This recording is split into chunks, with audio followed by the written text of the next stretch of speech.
Buenas tardes. La Secretaría de Comunicaciones y Transportes les da la más cordial bienvenida a la conferencia magistral 130 años de la SCT, la importancia de la historia en la construcción del presente y el futuro. Esta mañana contamos con la honrosa presencia de Ingeniero Jorge Arganis Díaz Leal, Secretario de Comunicaciones y Transportes. Ingeniero Jorge Serra Moreno, Vicepresidente del Colegio de Ingenieros Civiles de México. Doctor Lorenzo Meyer Cosío, conferencista. Agradecemos la presencia virtual de oficinas centrales, centros SCT, gremios y público en general que nos acompaña. A continuación, cedo la palabra al ingeniero Jorge Arganis Díaz Leal. Muy buenas tardes, tengan todos ustedes. Saludo con mucho aprecio y gran admiración al doctor Lorenzo Meyer. Quiero agradecerle profundamente que haya aceptado impartir en la modalidad virtual esta conferencia magistral, contar con su participación. Quiero decirle, doctor, que comparto con usted la pasión por la historia y la historia política. Yo soy un convencido de que el presente y el futuro son producto de circunstancias históricas que nos atañen a todos los integrantes de la sociedad, definiendo el origen y el destino de nuestro país. Hace 130 años se publicó en el Diario Oficial de la Nación la creación de esta dependencia, por instrucciones del presidente general Porfirio Díaz, con el nombre de Secretaría de Comunicaciones y Obras Públicas. Una institución cuya labor atraviesa todos los ámbitos de la vida nacional. Desde 1891, esta Secretaría ha hecho suya la misión de trazar, entre muchas otras cosas, los caminos que comunican todas las poblaciones de nuestro extenso país. Esta actividad incesante a lo largo de varias generaciones nos conduce siempre a la idea de progreso y bienestar social. La microhistoria de la SCT nos remite a la construcción del México moderno desde su fundación. Miles de mujeres y hombres trabajadores de esta Secretaría han aportado su inteligencia, su capacidad y un enorme esfuerzo para desarrollar la infraestructura de este país. Y sobre todo, el equipo del SCT ha mostrado que a lo largo del tiempo la disposición de contribuir a través de sus realizaciones en la creación de mejores condiciones de vida para los mexicanos. Estamos muy orgullosos de pertenecer a una institución por la que han pasado mucha gente comprometida con nuestro país, muchos grandes ingenieros, muchas grandes ingenieras, muchos trabajadores entregados y apasionados, mujeres y hombres que con su trabajo han escrito la historia de su vida, la historia de la Secretaría y la historia de México. Finalmente, nos da mucho gusto que se ha unido a esta conferencia todos los centros SCT de nuestro país, así como diversas asociaciones de ingenieros, universidades e instituciones de educación superior. No me extiendo más, le dejo la palabra al doctor Meyer, que me da de veras mucho gusto que nos haya aceptado. Yo soy seguidor de usted en el periódico y en Radio Universidad, siempre lo escucho. Y de nuevo el agradecimiento a todos los integrantes de esta Secretaría por su presencia y su intervención en este ciclo de videoconferencias por nuestro 130 aniversario. Gracias, muchas gracias. Gracias, secretario, por su grandioso mensaje. En este momento, el ingeniero Jorge Serra Moreno nos hará el honor de leer la semblanza del doctor Lorenzo Meyer. Muy buenas tardes a todos los asistentes a esta conferencia magistral dentro del marco de los 130 años de la Secretaría de Comunicaciones y Transportes. Una conferencia que se llama La importancia de la historia en la construcción del presente y el futuro. Entrando a la semblanza del doctor Lorenzo Meyer, tenemos que nació el 24 de febrero de 1942, Día de la Bandera. Es un historiador y académico mexicano que también incursiona en el análisis político. Dentro de estudios y docencia, es profesor emérito del Colegio de México, miembro emérito del Sistema Nacional de Investigadores del Consejo Nacional de Ciencia y Tecnología. Obtuvo su licenciatura en Relaciones Internacionales en el Centro de Estudios Internacionales del Colegio de México. Es doctor en Relaciones Internacionales por el Colegio de México, con estancia postdoctoral en el Departamento de Ciencia Política de la Universidad de Chicago. Ha impartido cursos en la Facultad de Ciencias Políticas y Sociales de la Universidad Nacional Autónoma de México, en el Colegio de Michoacán, en la Facultad Latinoamericana de Ciencias Sociales Flaxo, en el Instituto Tecnológico Autónomo de México y en la Universidad Iberoamericana. Como profesor visitante, ha impartido cursos en los departamentos de Historia en la Universidad de Texas en Austin, del Colorado College, de la Universidad de Chicago, de la Universidad de California, San Diego, en la Universidad de Washington en Seattle, en la Universidad de Columbia, en la Universidad Complutense de Madrid y en la Universidad de Stanford. Él es un analista político y él mismo se ha manifestado abiertamente que él no es un periodista. Él dice, yo no soy un periodista, yo escribo columnas de opinión. Dentro de su vida ha obtenido muchos premios y distinciones, nombraremos solo algunas de ellas.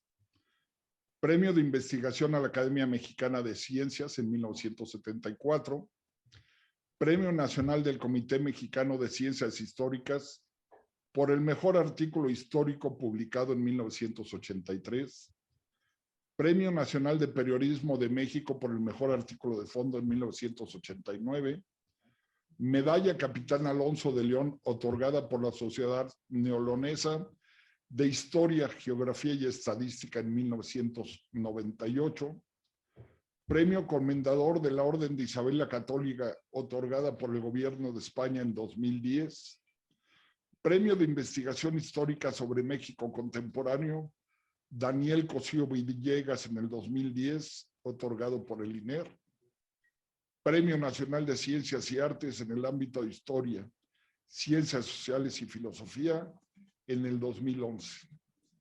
Tiene decenas de obras publicadas, ya sea de su propia autoría o coautoría, entre las que podemos mencionar Historia de México Moderna y Contemporánea, México y el Mundo, Historia de sus Relaciones Exteriores, la marca del nacionalismo, y creo que podríamos seguir aquí hablando por horas y horas sobre su vasta experiencia. Le cedemos la palabra y agradecemos su presentación en esta conferencia magistral. Muy amable. Gracias por la lectura, ingeniero. Ahora sí es momento de que el doctor Lorenzo Meyer Cosío nos deleite con su magnífica ponencia. Gracias. No sé si sea magnífica, pero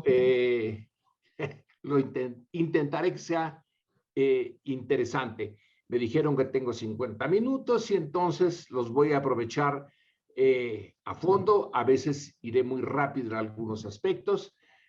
Hace un momento recibía yo el sonido un poco débil. Espero que no la tecnología no interfiera con esta charla y me lanzo al tema. Empiezo, perdón, este teléfono.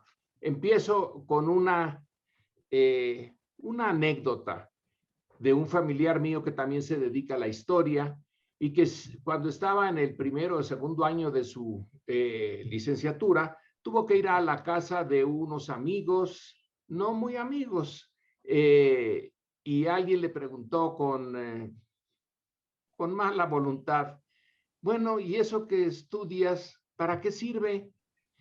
Y resulta que no supo qué decir. En efecto, sí, ¿y para qué sirve? Además de que a mí me interesa la historia, ¿qué utilidad tiene? Bueno, podemos adentrarnos en esto de mil maneras, pero una muy simple, rápida. Supongamos que todos los que estamos aquí en esta conferencia, sí sabemos bastante de ingeniería y de nuestro tema, por el han desarrollado? ¿Qué es lo que, por qué están aquí? ¿Por qué está aquí el ingeniero en esta secretaría? ¿Y por qué está este gobierno? ¿Por qué se le llama la 4T? Todo esto tiene una explicación en el pasado. Sin esa explicación no se entiende el papel que desempeñan los ingenieros de la Secretaría de Comunicaciones. No se entiende la importancia no solo de su trabajo técnico, sino de su trabajo político, de su papel en la sociedad. La historia nos concierne a todos, aunque hagamos la pregunta que le hicieron de mala fe a mi hermano cuando estaba apenas en los primeros años de historia. ¿Y para qué sirve su profesión? Ustedes como ingenieros, bueno, pues para eso, para hacer caminos, para hacer carreteras, para hacer puentes, para hacer cosas materiales. La historia es para otra cosa. Y la historia tiene sus primeros documentos en la escritura cuneiforme, los sumerios. Esta es una profesión, la del historiador, que viene de 5,000 años atrás. Claro que hubo muchas cosas antes, pero no las conocemos del todo, apenas indicios. La historia a la que nos referimos, la historia escrita, la historia de los hechos del pasado para explicarnos el presente y poder visualizar un futuro que no es cualquiera, tiene sus limitaciones. Necesitamos conocer ese pasado. Ahora, déjenme hacer otra observación. Nadie puede saber exactamente cómo sucedieron las cosas en el pasado. Incluso las personas. Veamos una situación compleja de un país como el nuestro. ¿Cómo explicar la independencia o la Revolución Mexicana o la 4T ahora? ¿Cómo explicar? ¿Conocemos todas las variables que entraron en su estructura, en su formación, en su realidad? ¿Conocemos qué es lo que pensaron los actores? A veces ni siquiera ellos mismos recuerdan algunas de las razones o de los momentos en que tuvieron que tomar decisiones que luego tuvieron consecuencias. La historia nunca queda escrita de una vez y para siempre. Por dos razones. De un lado, porque van saliendo hechos nuevos del pasado, documentos, pruebas que no teníamos y que tienen que incluirse ahora como parte de la explicación. Esa es una razón. Pero hay otras quizá más importantes. La reconstrucción del pasado la hacemos en función del aquí y el ahora, y ese cambia todos los días, cambia todo el tiempo. Hay cosas que ya no tienen, ya difícilmente podremos encontrar nuevos datos. Por ejemplo, si examinamos la muerte de Sócrates, ¿por qué lo obligaron a tomar la cicuta, la autoridad ateniense? Ya sabemos exactamente qué pasó y no y nada que podamos esperar que nos salga de nuevo, que nos dé una sorpresa sobre ese juicio. Entonces, ¿por qué es que se tienen diferentes narrativas en relación a ese momento crítico, histórico, bien importante de Atenas, de cómo su sistema político mata su filosofía? Bueno, eso lo explicamos cada generación de manera un tanto distinta, dependiendo de qué es lo que nos preocupe, en relación al ejercicio de la autoridad, en relación a las ideas, en relación a cuáles son las subversivas y cuáles no, si justa o injusta esa democracia. Eso depende mucho de nuestra circunstancia actual, además de nuestros valores personales, los cuales no podemos dejar de lado.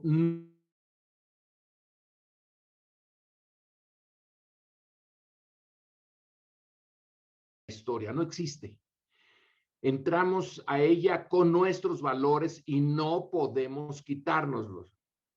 Entonces, todos tenemos que tomar a los profesionales de la historia o a los historiadores ocasionales con un grano de sal o con varios. No hay historia neutral. Nos interesa el pasado en función de nuestros problemas del presente. El presente es el que dicta. Y en el presente resulta que tenemos posiciones muy diferentes. Bueno, ¿para qué digo en el México de ahora? Vaya que sí hay posiciones diferentes. Es una sociedad políticamente muy polarizada. La conversación entre las partes a veces es simplemente imposible y cuando es ríspida. Así que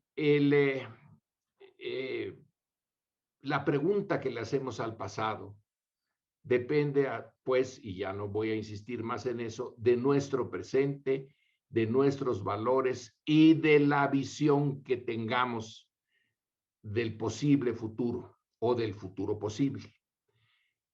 Así que nunca, nunca podremos dominar la historia, ya sea de nuestro país o del mundo, etcétera. Podemos meternos en ella, sacar un montón de conocimiento, pero sabiendo que tiene un valor relativo y que en el futuro otros darán otra explicación sobre el mismo fenómeno. La 4T, su inicio,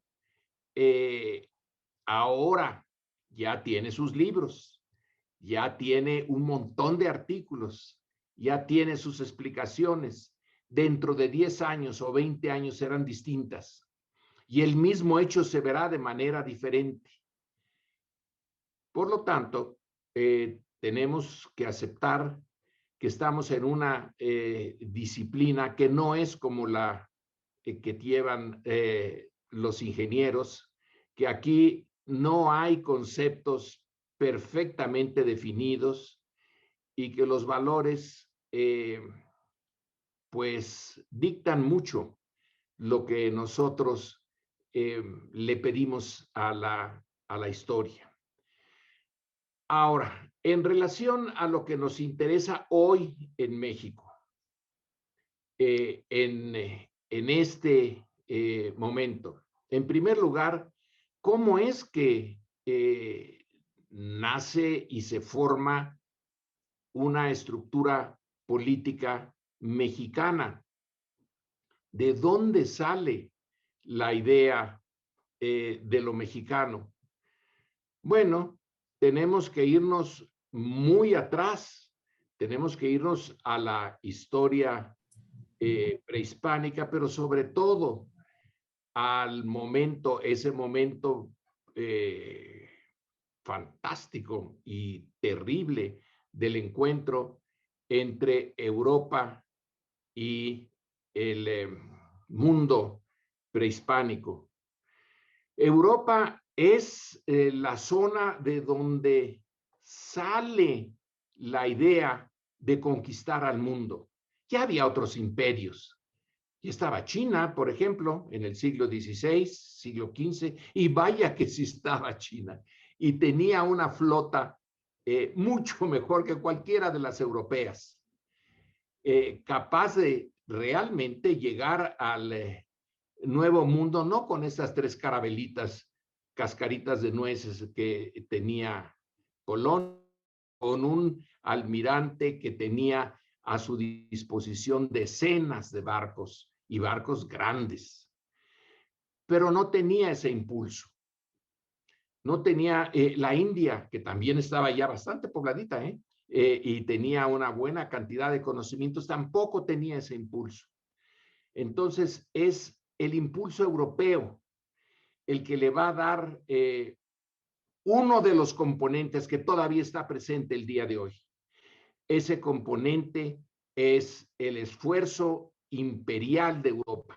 ¿Para qué quería Europa a nuestro continente y en particular a México? A ese sitio donde ya había una gran civilización y un imperio. El imperio que estaba asentado aquí en la Ciudad de México, el imperio azteca. ¿Para qué lo quería España? O para ese cuento también las otras expediciones que fueron a otras partes de América, de África, por parte de Francia, de Inglaterra, de Holanda, hasta de Dinamarca, tan chiquito y tan dispuesto también a entrar en este proceso de expansión de Europa. Bueno, querían dominar esta parte, conocerla y dominarla para extraer riqueza. Ese es el motivo principal. Y ahí es donde está la importancia de conocer la historia de nuestro origen como país, como sistema nacional contemporáneo, que se formó a través de un esfuerzo europeo por dominar a mundos ajenos, entre ellos el nuestro, para poder extraerle riqueza. Esa extracción de recursos es lo que determina la naturaleza del sistema colonial. Claro que es un sistema complejo que no tiene una sola motivación. También se nos ha insistido desde otros ángulos de la influencia religiosa y de el deseo de llevar la verdadera fe a otras zonas, a otros rincones y cosas por el estilo. Pero la verdad es que ahora, visto desde aquí, desde el siglo XXI, lo que tenemos es el inicio de una expansión, de una globalización. Es la primera globalización la que se tiene en el siglo XV y en el siglo XVI. Así que el examen de la historia nos indica que en el origen de la nación moderna mexicana está esta acción europea de unas potencias, porque no es nada más una, son varias, pero en nuestro caso, pues sí, fue España, de crear una estructura política, social, cultural, que tenía como propósito arrancarle la riqueza o los materiales que Europa consideraba como importantes, necesarios. Es pues este principio de la nación mexicana que tenemos que tener bien en cuenta, porque otras naciones, digamos, los que originaron el Estado moderno,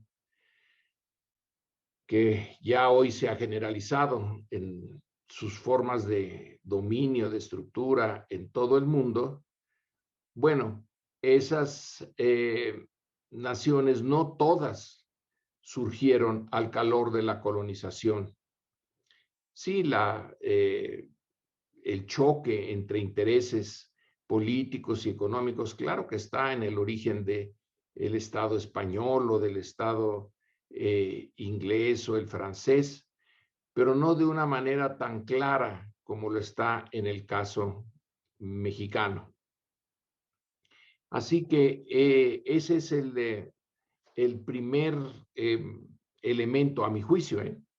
Acepto que otros puedan encontrar razones distintas, pero a mi juicio ahí está el origen de la estructura política, social y cultural que hoy tenemos. En este encuentro entre una Europa en expansión, una Europa que no es la demográficamente mayor, que no es la más rica del planeta, pero que sí tiene ese impulso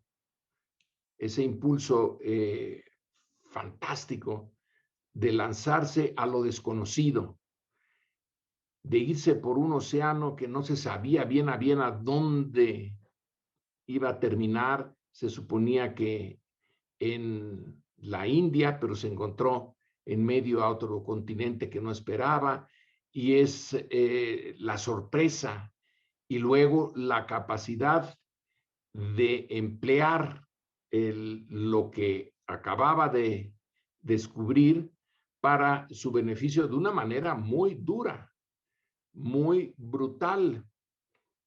Y es también el origen de una crisis demográfica en México que quizá no hemos evaluado suficiente en nuestra visión del pasado. Pero ahora que tenemos la pandemia y que tenemos al COVID, nos damos cuenta de lo que son los virus para los que no tenemos defensa, y que también jugaron un papel, pero muy importante, en el siglo XVI y en el siglo XVII, que llevaron a una catástrofe demográfica, además de la destrucción de una visión del mundo, la destrucción de los dioses, la destrucción de la razón de ser de la civilización anterior al encuentro con Europa. Entonces la historia nos señala, la historia política, que ese es un momento decisivo. Se pueden tener muchas explicaciones, y diversas y antagónicas, sobre por qué tuvo lugar como tuvo lugar la conquista y la implantación de un nuevo régimen en México, en la Nueva España. Se sigue discutiendo qué es lo que realmente hizo Cortés, qué es lo que quería, cuál era su visión, por qué actuó así y no asado. Eso va a seguir, y qué bueno que le sigamos dando importancia, pero el hecho mismo creo que es incontrovertible su centralidad. Luego está el papel que a lo largo del siglo XVII, XVIII le dio España a México. España estaba interesada básicamente en Europa, no en sus colonias. Trató de administrarlas lo mejor que pudo desde la óptica de los intereses de la colonia, de la corona, perdón. Y la colonia lo refleja. Hay choques entre el poder real y los poderes de hecho que estaban aquí, los ahora llamados poderes fácticos. Choques por cómo llevar adelante la economía de la Nueva España, cómo tratar a los indígenas, qué leyes aplicarles a ellos y qué leyes aplicarle a los españoles o criollos, y la división dentro del propio territorio de dos repúblicas, la República de Indios y la República de Españoles. Esto es bien importante porque desde el principio, después del gran choque, se dividió a quienes vivían aquí en dos clases distintas, muy distintas, con diferentes obligaciones, diferentes derechos. Una era mayoritaria, la indígena, y la peninsular y sus descendientes, los criollos, eran muy distintos. Y eso sigue siendo un problema el día de hoy, es una herencia. Tenemos que tener conciencia histórica de la herencia que nos dejó eso. Y esa división entre indios y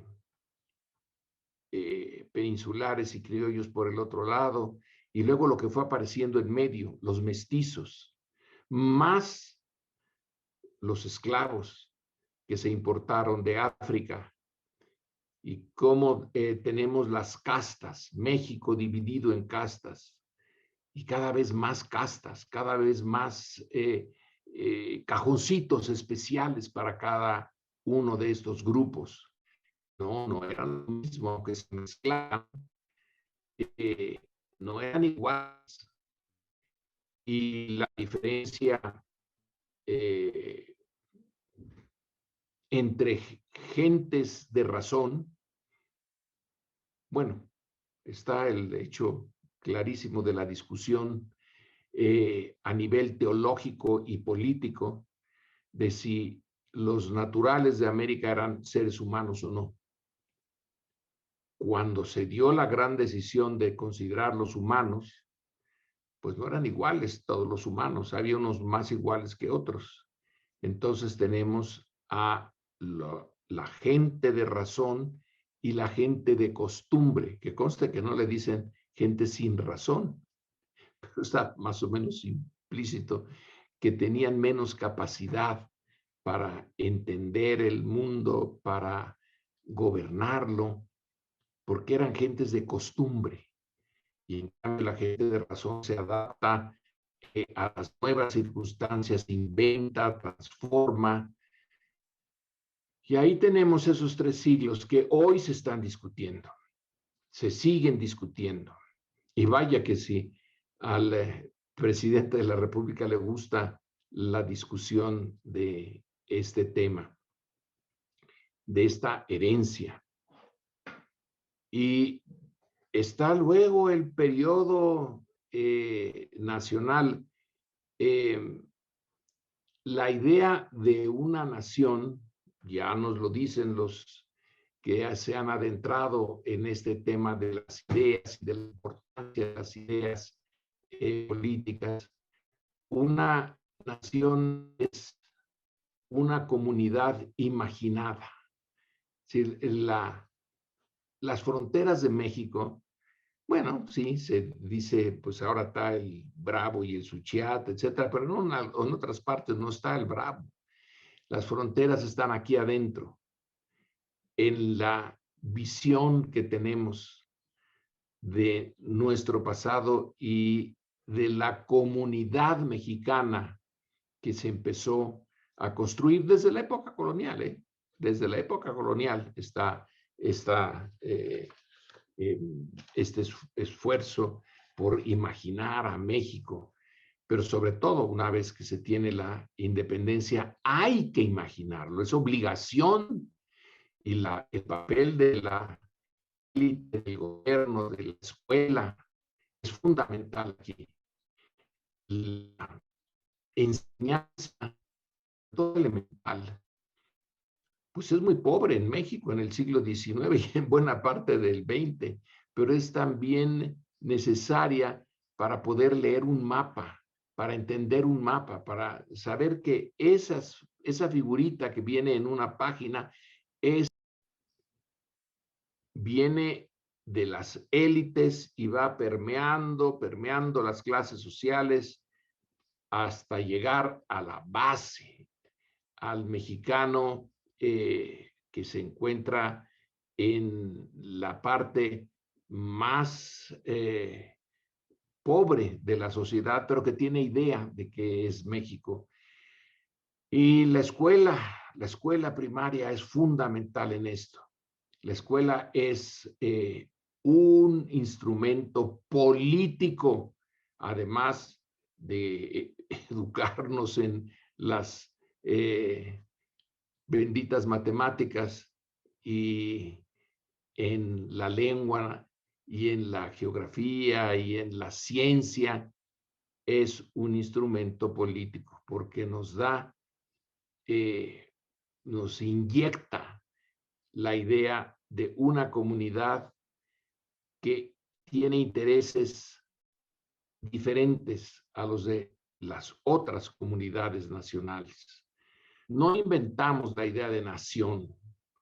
Llegamos cuando ya estaban creadas las naciones, algunas, y nosotros nos unimos a esa corriente.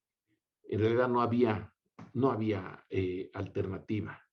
Y nación implica también nacionalismo.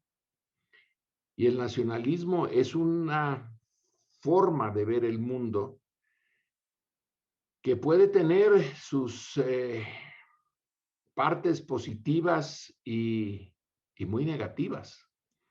El nacionalsocialismo alemán de los 1930, vaya que sí tiene partes negativas, muy negativas.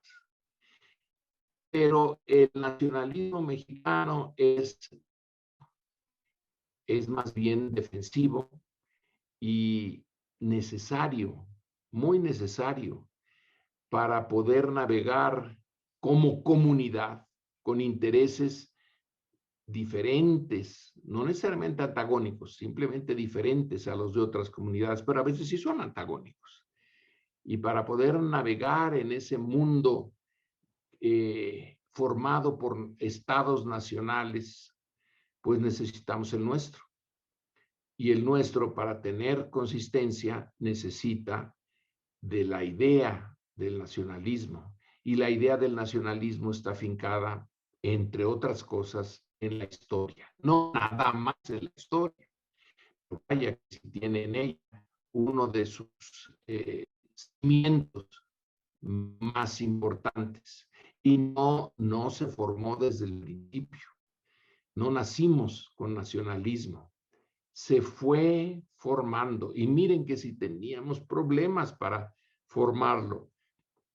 En el siglo XIX hay una buena cantidad de personas que formalmente son mexicanos, pero que no hablan español, que tienen sus lenguas originales en una región y que no se comunican con la otra. ¿Cómo se puede hacer una nación de ese conjunto de comunidades? Hay que darles una lengua común. No se pierdan la suya, aunque sí se hizo el intento, hay que manejar a las dos.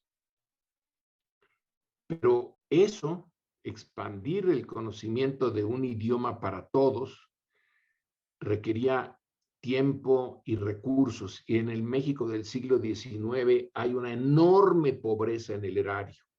Es una de las características de esa parte de nuestra historia. Una Secretaría de Hacienda con muchos problemas.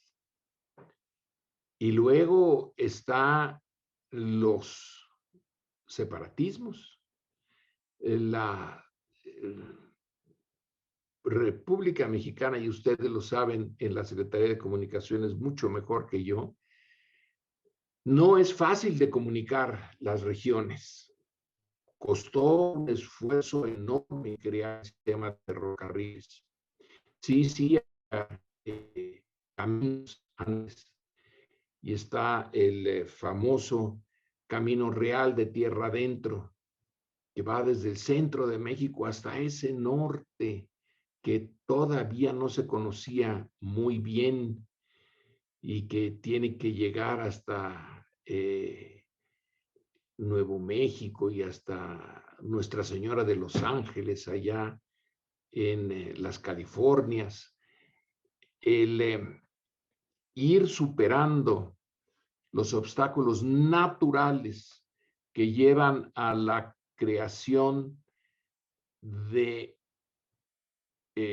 subsistemas culturales y políticos que no abonan a la creación de una estructura nacional. Bueno, eso llevó mucho tiempo. ¿Cuánto tardamos realmente en que la mayoría de los habitantes de lo que hoy es México se sintieran mexicanos? No tengo a la mano ni me he empeñado mucho en buscar cifras, por ejemplo, del dominio del español, que era indispensable para poder, pero sí lo era. La capacidad de lectura de textos y de lectura de mapas, etcétera. Probablemente es hasta las primeras partes del siglo XX en donde el grueso de los habitantes de lo que hoy es México sabían o tenían idea de México como Estado nacional. Y luego entra otro tema histórico bien importante para nosotros, para entenderlo y encontrar la salida. Y es que si el país se formó, el país moderno, se formó a raíz de esta expansión europea, de la conquista europea, de la imposición de instituciones y de culturas y de formas económicas. Bueno, tuvo que hacerse por la vía autoritaria. La estructura política original es autoritaria, la de la colonia. No fue por gusto que se introdujo a la población mexicana en esos esquemas. A lo que quedó de la población mexicana después de la gran catástrofe demográfica fue a la fuerza.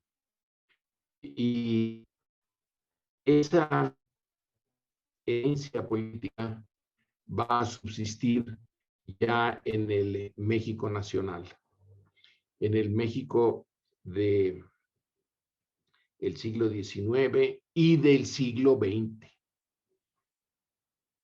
No hay lugar para la democracia. Y que conste que,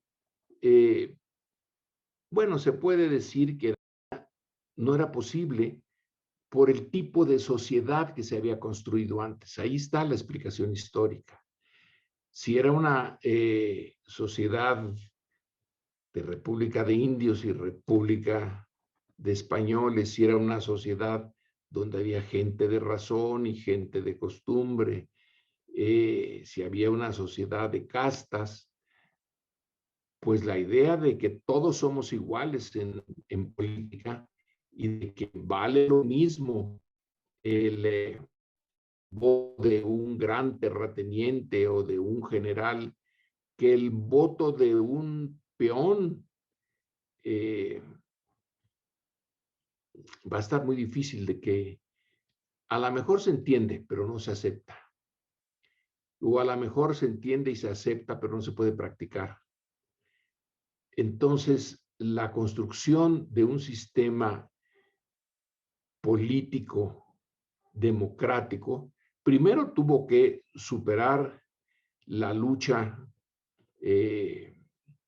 interna, la guerra civil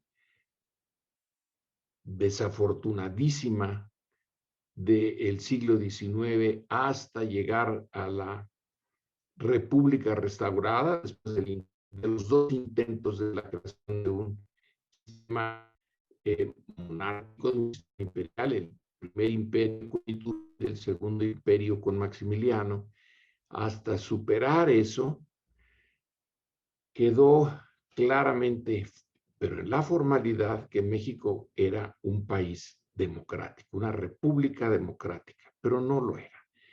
En primer lugar, una república federal, pues no, fue centralista. Y vaya que si don Porfirio la hizo centralista, pero también Juárez, y ese centralismo va a chocar con las aspiraciones federales, pero el federalismo original se había ido a veces demasiado lejos y se había convertido en separatismo. Y había en más de un sentido tratado de desgarrar la endeble unión entre las regiones o entre los estados, si ustedes quieren, que era el México inicial. Así que una vez bien asentado el poder en la presidencia de Juárez y luego en la presidencia de Díaz, pues la Constitución podía decir muchas cosas sobre el federalismo, pero la realidad era otra. Y eso de que el voto decidiera quién iba a gobernar, ya sea a nivel presidencial, a nivel del gobernador, al nivel del presidente municipal, pues eso también era teoría, pero no aplicable. Y las elecciones estaban arregladas. Eran elecciones sin contenido. Hay toda una teoría sobre elecciones sin contenido, es decir, donde no hay realmente posibilidad de elegir, sino que la autoridad supuestamente democrática llega y se queda y ejerce su poder por otras vías que no son el voto. Y eso lo conocimos desde muy pronto.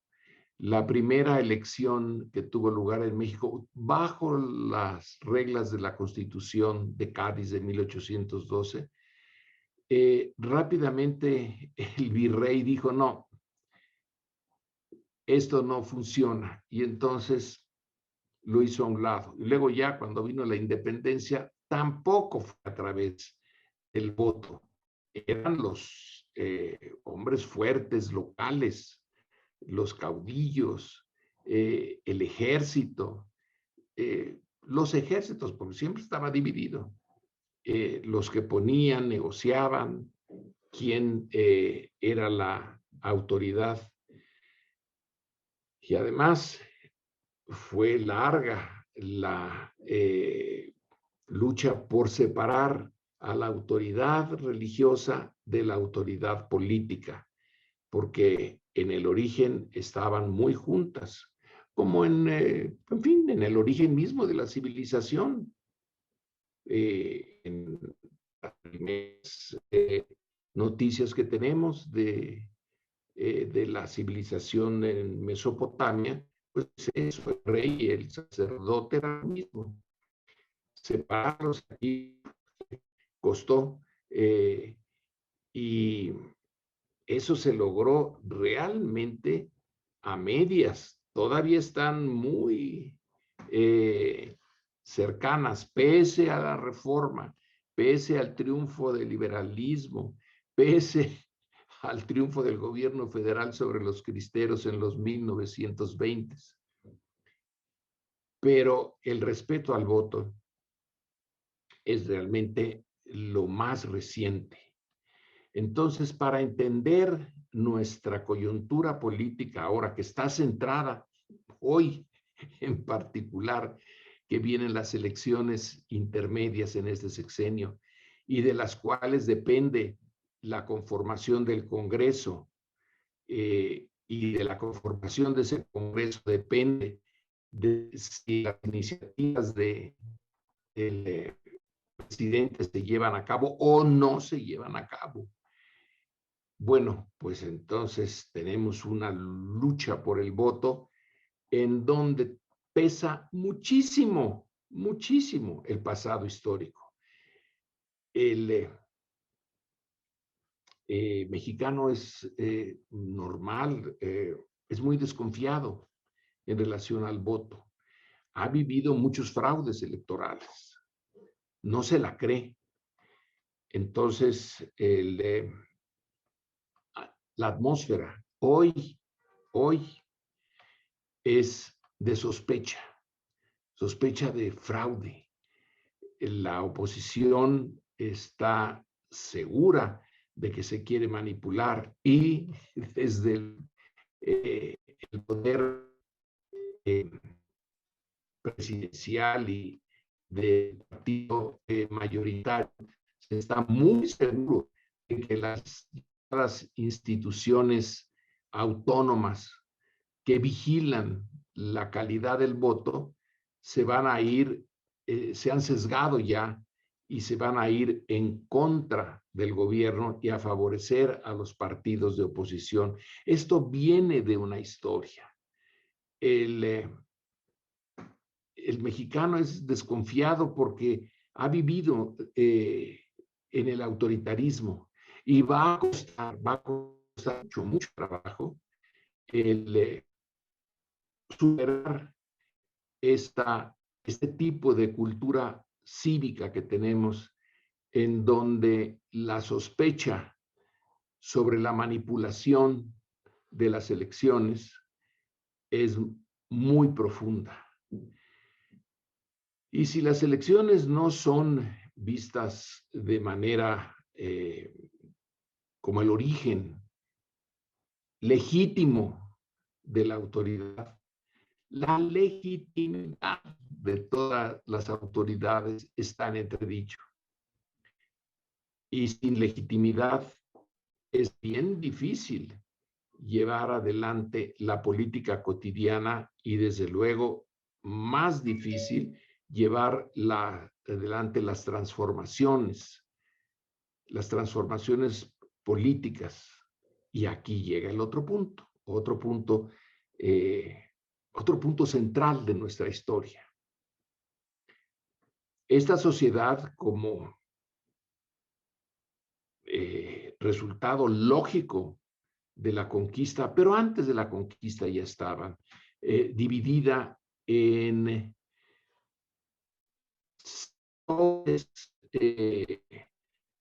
dominantes con su riqueza, con su posibilidad de ser el poder político, y sectores que estaban destinados a sobrevivir, a trabajar y a sobrevivir y a vivir una vida miserable.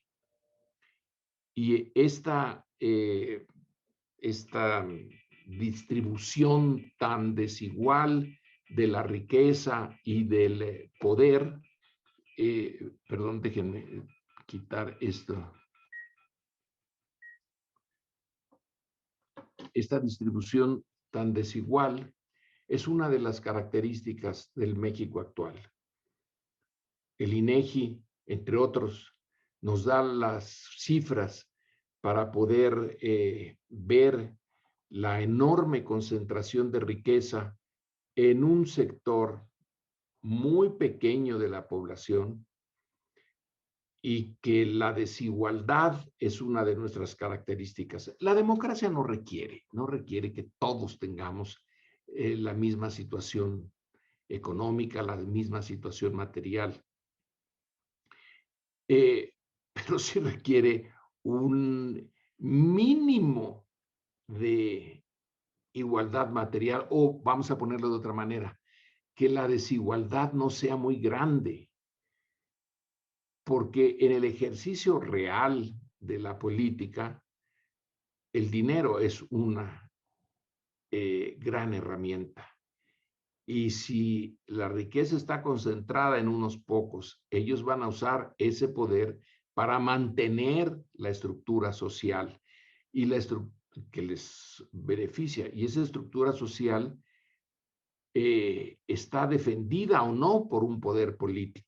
La política es al final, como diría un teórico que a mí me gusta citar mucho, Harold D. Laswell, ¿qué es política?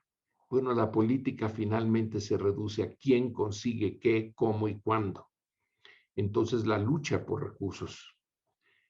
recursos a veces muy escasos. Entonces, el conocimiento de nuestra historia nos explica por qué México tiene esa distribución tan desigual, pero también nos dice que si sabemos las raíces históricas, debemos de cambiarlas y podemos transformar esa sociedad. Que no es que el dedo de Dios no dictó nuestro destino en ese sentido de la desigualdad. Que debemos y que podemos y debemos rebelarnos en realidad en contra de esa herencia del pasado. Y que así como podemos, examinando la historia, verlos y saber y conocer los medios por los cuales se concentró la riqueza de esa manera, tanto en la época colonial como en el siglo XIX, como después de la Revolución Mexicana. Los estudios de historia reciente, bueno, nos dicen, nos abren la llave para entender por qué hay esa concentración. Y en buena medida, esa concentración se debe a que la estructura política, el poder formal político, favoreció la concentración del poder económico de un grupo muy reducido de personas, ya sea por la vía de la política fiscal o de las políticas económicas que tendieron a favorecer ciertos sectores, por las concesiones que se dan para explotar recursos naturales, por las, digamos, favores o salvedades en la política impositiva, que a unos se les puede permitir acumular riqueza sin pagar muchos impuestos. Todos estos mecanismos que están bien estudiados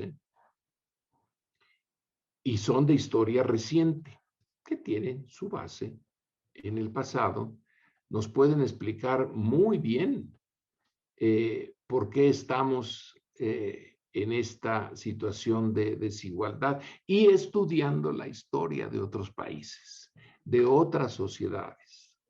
También allí tenemos la clave para entender cómo se puede cambiar, cómo es que otras sociedades, pongamos mi ejemplo, es siempre la península escandinava. Claro que podemos recurrir a la China de hoy o a Cuba o a Vietnam para ver otras formas de distribución de la riqueza. Pero como estamos en una sociedad capitalista y por el tiempo, el futuro inmediato, no vamos a salir de ella, sí se puede dentro de estructuras capitalistas, si hay una voluntad política, una estructura política, una democracia en acción, y eso nos lo muestran los países escandinavos, sí se puede tener una distribución más acorde con lo que hoy en el siglo XXI se ve como justo. Quizá cuando empezó la revolución industrial y esa brutal explotación de los trabajadores, de hombres, de mujeres y de niños, se veía como, bueno, natural, al menos en algunos sectores. Desde luego que desde el principio hubo sus críticos. Pero hoy esa concentración no se ve como una forma legítima de organizar la sociedad. Y todo esto, pues, tiene una raíz histórica. Así que concluyo, vaya que si la historia es importante y tiene una función práctica, tiene la función, entre otras, de hacernos conocer los mecanismos por los cuales tenemos la estructura social, económica, cultural y política que hoy tenemos. Y que así como podemos rastrear su nacimiento, desarrollo, crecimiento, madurez, etcétera, también podemos imaginar cómo se puede cambiar en sentido positivo, porque igual, ejemplos los hay. Por eso, y con esto concluyo, el conocimiento de la historia de nuestro país debe de ir acompañado del conocimiento en la medida en que podamos. Ya sé que si uno exige, ¿cómo le hace uno para trazar y llevar a cabo la construcción de una carretera? No tiene uno mucho tiempo. Libre, historia mundial, que sitúe a México en el contexto global, es también indispensable. No hay que ser historiadores profesionales para eso, pero sí tener la curiosidad y la idea de que importa hoy, de lo que nos importa como estructura social, todo ese conocimiento es útil y es práctico para saber dónde está la raíz de lo que está mal, dónde está la raíz de lo que está bien, cómo se puede cambiar de manera positiva lo que está mal, cómo se intentó en el pasado y a veces se fracasó, se tuvo éxito parcial, etcétera. Todas esas son lecciones. Así pues, termino mi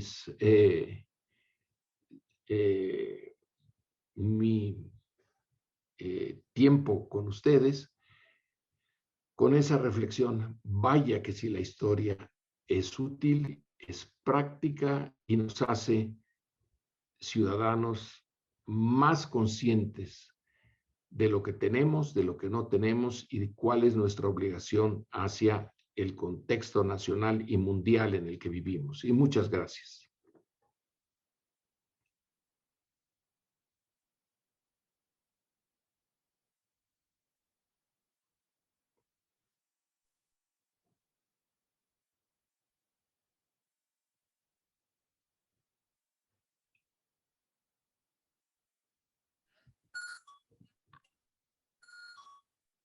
Muchas gracias, doctor, por su conferencia. Sin duda nos deja una tarea como sociedad. Hay que analizar en dónde estamos parados, hacia dónde vamos y estudiar mucha historia. En este momento, el ingeniero Jorge Serra dará unos comentarios a toda la información que acabamos de recibir. Pues muchísimas gracias, doctor, por esta cátedra, esta conferencia magistral que nos ha dejado mucho aprendizaje a todos los que lo hemos escuchado. Nos ha llevado a través de la historia de nuestro país a la historia del mundo y nos deja muchas reflexiones. Entre ellas, sabemos que la historia es una ciencia que nos permite conocer el pasado para poder entender el presente y poder construir el futuro. Ahí es a donde entramos los ingenieros civiles, que es la esencia de esta secretaría. Sabemos que en México está altamente influido por la conquista española. No nos tocó la conquista inglesa, que ahí sí fue muy diferente, pero culturalmente tuvimos una huella muy profunda de todo lo que fue la conquista. Nos fue llevando usted en todas las épocas históricas de México, y yo me quiero referir como ingeniero, o sea, todos tenemos una deformación profesional. Yo soy ingeniero. Y comentó usted de las comunicaciones. Las comunicaciones que se hicieron los ingenieros a través de la construcción de los ferrocarriles primeros, del Camino Real Tierra Adentro, en donde hubo cambios trascendentales en la vida del país. El ingeniero salva obstáculos naturales. Es parte de su labor. Como dicen, las obras quedan, la gente se va. Esas obras han dejado trascendencia y han dejado una imagen en el pueblo en donde la mayoría de las veces podemos decir que esas obras realmente han traído un beneficio hacia la población. La SCT, en sus 30 años, ha sido un actor trascendental en la historia de México. Y la SCT fue, es y será siempre una herramienta para el desarrollo de México. Creo que debemos contemplarlo así, ver todo lo que usted nos habla desde el punto de vista social, político y cultural, pero la SCT debemos contemplarla siempre como una piedra muy fuerte, fundamental para el desarrollo de nuestro país. Creo que es el resumen corto que puedo hacer pues, de esta maravillosa plática y que usted es el especialista. Gracias. Muchas gracias al doctor Lorenzo Meyer por su interesante y enriquecedora conferencia. Desde luego, nuestro agradecimiento al vicepresidente del Colegio de Ingenieros Civiles de México, el ingeniero Jorge Serra, por su participación como moderador y comentarista. Sin duda, ha sido un honor escuchar al doctor Meyer. Su pensamiento crítico y su visión de la historia nos permite entender siempre con objetividad el sentimiento nacional a lo largo de las grandes transformaciones de México. Su para mí magnífica conferencia nos une el importante esfuerzo de la divulgación de nuestra historia. Estamos convencidos que el conocimiento del pasado nos permite fortalecer nuestra identidad como mexicanos y nos convoca a cerrar filas y luchar por un país mejor para todos. Creo que es necesario mirar en ese espejo retrovisor que usted tiene y pensar en el presente y en el futuro de México, con la conciencia histórica y el compromiso que tenemos como mexicanos en la construcción de nuestro país. Quiero expresarle, doctor Meyer, que coincido con usted en el enorme esfuerzo para abrir caminos y comunicar, y también unir a las vastas regiones de México, que no solo trató de construir los caminos para conectar a las poblaciones, sino que consistió en apoyar el federalismo en nuestro país, acercar a los más alejados. Podría arriesgarme a hacer una similitud entre el historiador y el ingeniero.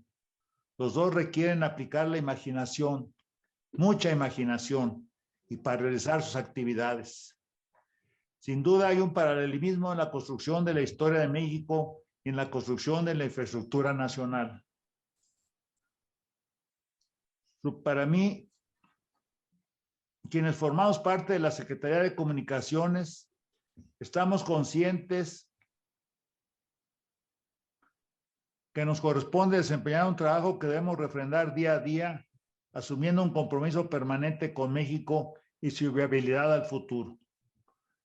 Y finalmente, permítame, y con mucho gusto, entregarle a nombre de todo el equipo de la Secretaría de Comunicación y Transportes este reconocimiento y un presente, mismo que le haremos llegar a su domicilio con nuestra compañera Carmen Comesaña por su brillante participación y por su tiempo, su gratitud, su amistad, que mucho le apreciamos y le admiramos. Un reconocimiento y un libro que le haremos llegar. Muchas gracias. Buenas tardes, buena suerte, doctor. Buenas tardes, ingeniero. Agradezco sus palabras y agradezco la invitación. Fíjese que me tomó por sorpresa. Una invitación de la Secretaría de Comunicaciones era lo último que yo esperaba. Yo los veo a ustedes como muy técnicos. Pero también nos interesa la historia y siempre lo hemos seguido con mucho interés y con mucha admiración, doctor. Pues doblemente el agradecimiento y hasta la siguiente, ingeniero. Me da mucho gusto. Hasta luego. Gracias a todos. Buenas tardes, buena suerte.